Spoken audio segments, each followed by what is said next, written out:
Why German soldiers were puzzled Americans fought better without officers. To understand this mystery, we have to go back to a quiet morning in Normandy, July 11, 1944. A German Feldwebel, Kurt Brandt, observed an American rifle platoon. A tactical strike disabled their lieutenant, and Brandt expected the usual chaos. French, British, Russian units, they all faltered without their officers. But these Americans were different. Within 30 seconds, a staff sergeant, Gerald Henley from Indiana, stepped up. No hesitation. He signaled his men, directed others, and moved the platoon in a swift arc around the sniper's position. They moved faster, not slower, as if shedding a heavy weight. Brandt, a 12-year veteran, wrote to his wife that night, a letter never mailed. When you remove their shepherd, the sheep become wolves. This wasn't an isolated incident. Across Normandy, German reports expressed disbelief. Their tactical doctrine, refined over centuries, relied on neutralizing leadership. Eliminate the officer and the unit collapses. It had worked in Poland, France, on the Eastern Front. But here, in 1944, it backfired. American units, losing their lieutenants, fought harder. Companies without a single commissioned officer continued to advance. One report from the 352nd Infantry Division noted that American squads seemed to have officers hidden inside every rank. This phrase held the key to a new philosophy of war forged by the U.S. Army in less than 3 years. A philosophy so alien to the German tradition that they couldn't understand its cause, let alone copy it. It wasn't about tactics or weapons. It was about something far deeper in military culture. The story begins 18 months before D-Day in Fort Benning, Georgia. Raymond Zussman, a 24-year-old former shoe salesman from Michigan, was offered a chance no European army would have given him: officer candidate school. In 90 days, enlisted men with no military pedigree were transformed into second lieutenants. OCS didn't just train officers, it blurred the line between officer and enlisted, a wall in the German Wehrmacht. There, an officer was a separate caste, entry often requiring university degrees and social connections. A German Feldwebel, no matter his combat experience, might never cross that line. The American Army erased it. Over 100,000 enlisted men, from truck drivers to shoe salesmen, passed through OCS. They learned maps, artillery, assault plans. The ones who didn't make it returned to their units, but with an officer's understanding. In the German army, knowledge flowed downward. Officer decided, NCO executed, private followed. If the officer fell, the NCO could only continue the existing plan. The American system allowed knowledge to bleed sideways. A sergeant might be an OCS washout, able to read a map as well as a lieutenant. A corporal might have turned down OCS to stay with his squad. This meant an American rifle squad of 12 had layers of leadership. The staff sergeant led, the sergeant was his shadow, and every man understood the purpose behind the orders. If the officer fell, the squad kept moving. Zussman, commissioned in 1943, landed in France in 1944. His actions later that year would embody this new system. Distributed leadership was only half the equation. The other half was in the rifle squads themselves, in how sergeants were trained, and a seemingly minor decision in 1940. Increasing the squad size from 8 to 12, adding a staff sergeant and an assistant squad leader. A German squad of 10 men focused on the MG-34 machine gun, with tactical decisions flowing from the squad leader. If he fell, improvisation degraded. The American squad was different. Divided into 3 semi-autonomous teams: Able, Scouts; Baker, Base of Fire; Charlie, Maneuvering Element. Each could act on its own for critical minutes after a leader fell. If the staff sergeant was lost, the sergeant took over. If both NCOs went down, the BAR man and scouts continued the objective. The Germans had nothing like this. Their system concentrated decision-making. The American system distributed it. This difference was brutally evident on Omaha Beach. The German defenders were devastatingly effective, targeting officers. In the first hour, most officers in the first assault wave were incapacitated. The chain of command collapsed. But the Americans didn't freeze.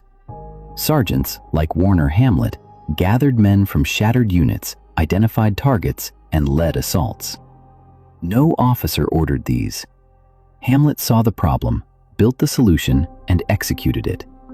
He wasn't unique, he was the system working. By 9:30 a.m., leaderless American troops were appearing on the bluffs, led by sergeants making new plans. Officers hidden inside every rank. This was it in practice. The bocage in Normandy, a landscape of earthen walls and dense hedgerows, amplified this. A Sherman tank couldn't crash through without exposing its weak underbelly. Infantry were pinned down. American tactics, built for open warfare, struggled. Casualties were staggering. Company-grade officers were being lost faster than they could be replaced. Yet the American squads adapted. Not from division directives, but from the bottom up, sergeant by sergeant. A staff sergeant, his name lost to history, tried 4 methods to cross a hedgerow. The 4th worked. Suppressive fire, 2 riflemen clearing the strong point with grenades, then through the gap. This wasn't in any manual. He figured it out because his team had taken losses and he needed a way that secured the position safely. Crucially, this technique spread horizontally. When squads rotated off the line, sergeants compared notes. Knowledge moved laterally, at a speed the vertical German chain of command couldn't match. By mid-July, American squads had a varied repertoire of hedgerow techniques. The Germans, using the same doctrine, fought the same way. The American army was learning faster because innovation, if it survived one hedgerow, spread. The ultimate test came in the Ardennes in December 1944. A massive German offensive shattered the American line, destroying communications and overrunning headquarters. Thousands of American soldiers were scattered, leaderless, without orders. The German plan assumed they would retreat or surrender. Instead, they coalesced. Improvised combat teams formed from broken formations, organized by whoever was present and willing to lead. Almost without exception, these leaders were sergeants. At Elsenborn, American defenders held a ridge for days. The defense wasn't ordered by a general, but by company commanders and platoon sergeants. When officers fell, sergeants took over. Further south, retreating soldiers from different divisions met on frozen roads. A sergeant would stop at a crossroads, pull men aside, regardless of unit, and organize a defense. You, can you still handle a rifle? Good. You, ammunition? Share it. You 3, cover that road. These improvised positions, created by NCOs who had never met the men they commanded, became the friction that stopped the German advance. A German Feldwebel, trained within a rigid framework, had no doctrinal basis to create a new mission if the officer and plan were gone. That was an officer's decision. An American sergeant had no such limitation. The system never told him leadership was someone else's job. He was trained to lead his squad, his platoon, or build one from scratch. The American system didn't just distribute leadership, it distributed the authority to create new units from nothing. There was a 4th layer discovered by German interrogators in the last months of the war: the training itself. At Fort Benning, instructors gave problems with no single correct answer. A squad is pinned, platoon leader lost, company commander out of range. What do you do? The instructors didn't give answers. They asked, why? Why that ditch? Why suppress first? Asking why taught soldiers to think, not just execute or react. A man trained to think isn't helpless when his leader falls. The German system asked, what? What is the correct formation? What is the proper response? The answers were precise, but for situation number 48, the one that didn't fit any template, the system left them unprepared. German interrogators were baffled when an American staff sergeant described a training exercise where his platoon had to solve tactical problems with the supervising officer only asking, "What happens to your plan if I am lost in the opening minutes?" The platoon developed 5 plans, each designed for progressively fewer leaders and less information. The interrogator noted that this exercise seemed designed to produce soldiers who expected their officers to fall. The American system planned for it, trained for it, built redundancy like an engineer building a bridge. The German system couldn't build this redundancy. Their philosophical foundation, Führungsverantwortungsfreudigkeit, joy in responsibility, meant the willingness to bear responsibility was an elite officer quality. It wasn't taught to NCOs. When the officer class was depleted, the German army lost the layer permitted to decide. The American army had made every layer that layer. Raymond Zussman, the shoe salesman, proved this in September 1944. His platoon hit a German defensive line. His company commander was out of contact. Zussman, on top of a Sherman tank, exposed, directed fire, then led his infantry to neutralize the trench system, overcoming resistance and capturing prisoners. He repeated this, advancing his platoon without orders from above. A German observer would have seen a lieutenant making real-time tactical decisions, his platoon operating smoothly behind him, squads functioning without direct supervision because their sergeants knew what to do.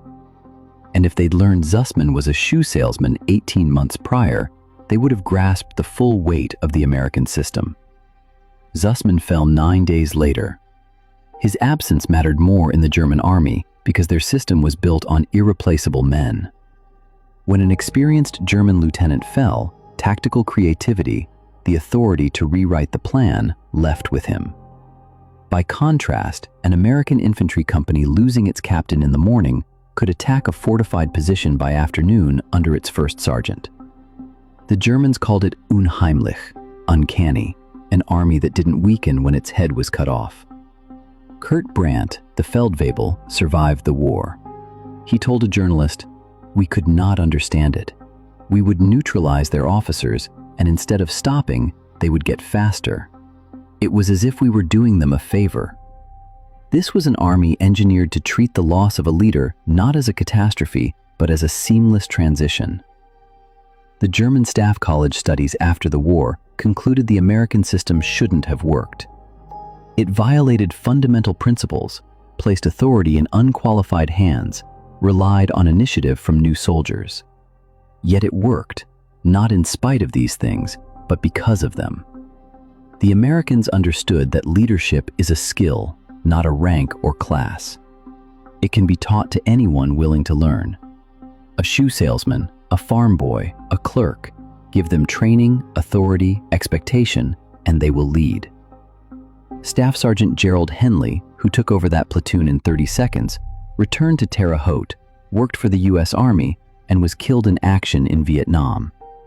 Returned to Terre Haute, worked for the post office, and rarely spoke of the war. Decades later, his son asked what he did. Henley replied, "I did what the man next to me needed me to do."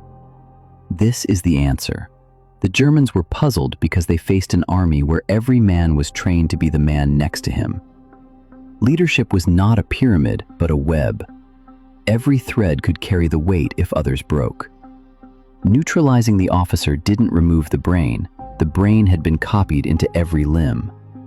The Germans couldn't copy this because it meant dismantling the wall between those who decide and those who obey. A wall built from culture and centuries of belief that leadership was a birthright. The Americans had torn down that wall in a clapboard barracks in 1941, telling a shoe salesman from Michigan he could be an officer. In doing so, they built the most resilient army the modern world had ever seen. An army designed not just to survive the loss of its leaders, but to thrive despite it. When you remove the shepherd, the sheep become wolves. Now you know why.